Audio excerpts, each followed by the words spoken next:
All right, I'm going to show you how I plant a pepper plant. This is my garden bed here at the community garden. You can see it's covered up with landscape fabric, and I shouldn't have bought this type just because if you look, you can see the grass coming up under it because this is too light, so the sun's getting through and growing. So what I'll do is plant this and then cover it up with hay or something to blacken it out or darken it out so the grass dies. All right, let's get started. If you're not using landscape fabric, you're not going to have to do this part, but of course I have to cut a hole in it. I always just cut a X or whatever. Start digging your planting hole. I mean, it's pretty easy stuff to do, right? Not complicated. I kind of just make sure the container is level with the ground. And this one here pretty much is. Plop a handful of organic fertilizer in the hole. Mix it in with your shovel like so. Take your pepper out of the container. See how these roots look.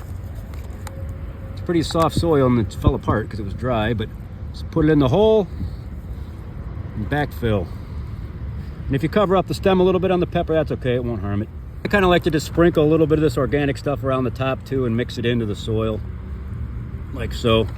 Now what I'll do is get a watering can with some water-soluble fertilizer. I like to use this fish fertilizer, water it in, and of course, don't forget to label your plant so you know what it is. That's really it, and all you just have to do is watch it grow. If you like gardening and plant content, do me a favor and click that subscribe button. Thanks for watching, everyone.